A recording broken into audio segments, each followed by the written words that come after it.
this is Christy from MyScrapbookEvolution.com, and today we're going to make a quick and easy pen holder for your desk.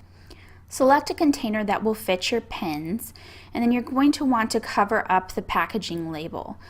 Wrap it up with a little bit of white paper. I'm just using printer paper. It may take you a couple of goes to get it wrapped around perfectly.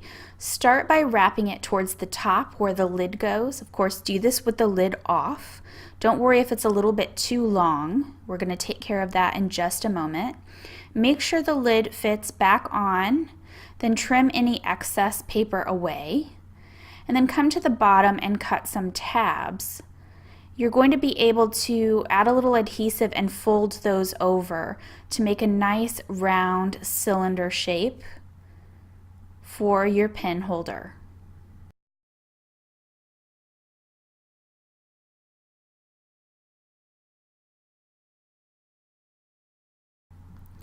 The next thing you're going to want to do is to cut some tissue paper into strips, and then you're going to use a paintbrush to apply gel medium. You can kind of layer the tissue strips unevenly, and that way you'll see the shadowing of the other tissue strip shape beneath it. Kind of create some interesting texture in your design. You may find that you're going to have to do this in sections, and you may have to stop from time to time to let an area dry. You'll just need to keep an eye on the container and see what works best for you. Similarly to how we cut tabs for the white paper, we can also apply the paper strips towards the bottom of the container, cutting a few tabs and gently folding them over, adhering them into place with the gel medium. Once you've completely covered your container, you're going to need to set it aside and allow it to dry. While it's doing so, you can work on the lid.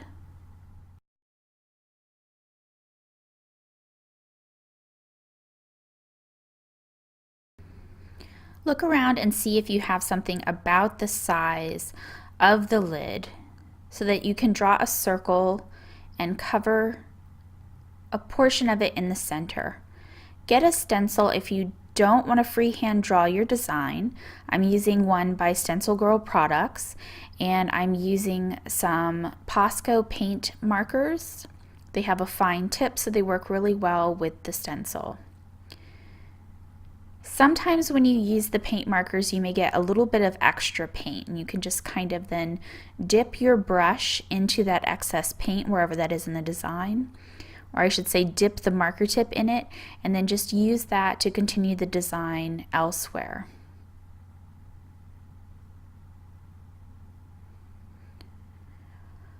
Once you've got that started, you want to let it dry, and you can cover up any uneven edges around the container with some washi tape. If the washi tape is kind of sheer, you may have to go around the container 2 or 3 times to get the design the way you want it to look. Once the lid was dry, the paint pen that I had used, I came back in with a permanent marker to kind of further continue my design. I colored in a little bit between the edge of the paper circle that I had cut and the raised portion of the lid. I also came back in and added a few extra dots and designs to the lid top. I'm kind of basing it on a mandala design, and I'm freehanding some of it while using the stencil for other parts. I'm just trying to make sure that the design is symmetrical all the way throughout. In addition to permanent marker, you can also use gel ink pens or whatever fine line pens and markers that you have on hand to decorate the design on the lid.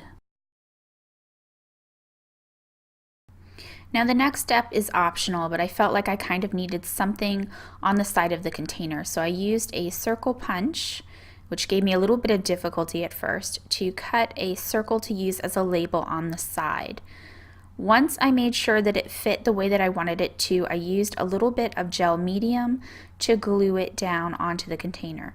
And of course, you are going to need to make sure that it dries really well before you continue with the next step, which would be to decorate the label.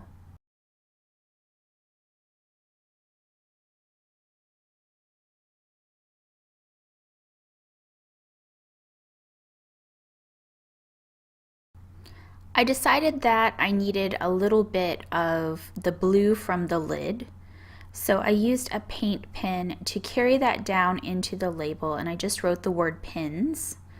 Not the best handwriting, but it does work. You could use scrapbook stickers as well if you wanted to. And I carried some of the design from the lid down into the label itself, and that just makes everything feel a bit more consistent and pulled together. Once this is done, your container is ready to go, and all you need to do is put your pins inside.